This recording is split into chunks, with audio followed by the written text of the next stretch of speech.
সমাজৰ কাম কাজ কৰা তেনেকুৱা এজন যুৱক বিচাৰিছোঁ। সকলোৰে লগত মিলি জুলি যি কাম কৰিব পাৰিব তেনেকুৱা এজন যুৱক আমি বিচাৰিছোঁ।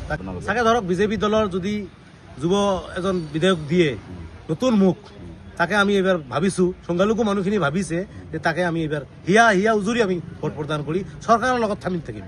চৰকাৰে যি কাম কাজ কৰি আছে ইতিমধ্যে কিন্তু বহু কাম কৰা দেখিবলৈ পোৱা গৈছে। আপোনালোকৰ সংখ্যালঘু লোকসকলে কেনেধৰণৰ দেখিছে বা কাম কাজক লৈ কিমান সন্তুষ্ট? চৰকাৰক আমি শলাগৰ শৰাই দিব বিচাৰিছোঁ।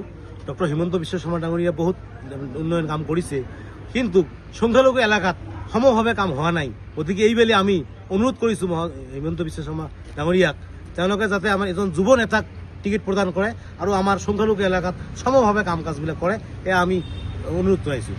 মোৰ লগত আৰু এজন ব্যক্তিগত সমস্যা জানিব বিচাৰোঁ। আচলতে 2026 নিৰ্বাচনত 10 নং বিলাসীপাৰা সমষ্টিত আপোনালোকৰ সংখ্যালঘু ৰাইজে কেনেকুৱা ধৰণৰ চৰকাৰ বিচাৰিছে বা পূৰ্বৰ যি বিধায়ক আছে বিধায়কৰ কাম কাজক লৈ কিমান সন্তুষ্ট? আমি যি দেখিবলৈ পাইছোঁ বিগত যি 5 বছৰ গ'ল তাতে এই যিবোৰ যোনজন বিধায়ক আছিল তেখেতৰ উন্নয়নমূলক আমি একচুৱেলি দেখিবলৈ পোৱা নাই। আৰু এইবাৰ আমি চৰকাৰক আমি ধন্যবাদ জনাওঁ।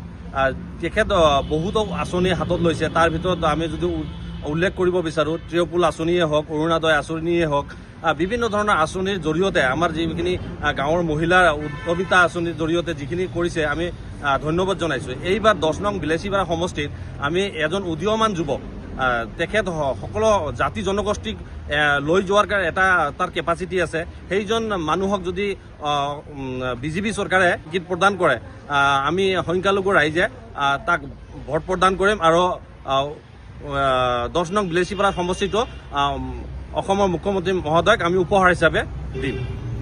আপুনি কি ক'ব? বিগত সময়ছোৱাত UDFৰ বিধায়ক আছিল, কেনেকুৱা ধৰণৰ কাম কাজ হৈছে আৰু আগন্তুক নিৰ্বাচনত কাক বিচাৰে বা কেনেকুৱা ধৰণৰ চৰকাৰ বিচাৰে?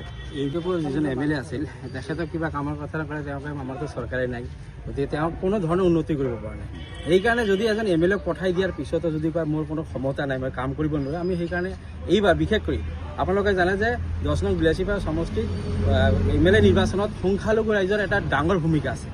এই ডাঙৰ ভূমিকাৰ ক্ষেত্ৰত গতিকে আমি সংখ্যালঘু ৰাইজে এইবাৰ এটা সিদ্ধান্ত লৈছোঁ, যদি চৰকাৰ আমি বিজেপি চৰকাৰৰ এজন যুৱ প্ৰাৰ্থী বিচাৰিছোঁ, নতুন মুখ। যুৱ প্ৰাৰ্থীৰ বিৰুদ্ধে বহু প্ৰাৰ্থী আছে, আমি নতুন মুখ বিচাৰিছোঁ, পুৰণা মুখ আমাক নালাগে, আমি নতুন মুখ বিচাৰিছোঁ। সেনেকুৱা এজন যুৱক যদি অসম চৰকাৰৰ নেতৃত্বত যদি ইয়াত MLA টিকেট প্ৰদান কৰে, তা আমি সংখ্যালঘু প্ৰায় 30-40 হাজাৰ ভোটাৰ আমি তেখেতৰ লগত আছোঁ আৰু আমি ভোট দিম, আমি জয়যুক্ত কৰিম, বিজেপিক এইবাৰ দখলত লৈ আহিম আমি বিলাসীপাৰা সমষ্টি। আপুনি এজন 10 নং বিলাসীপাৰাৰ যুৱক হিচাপত কি ক'ব, কেনেকুৱা দেখিছে ৰাষ্ট্ৰ?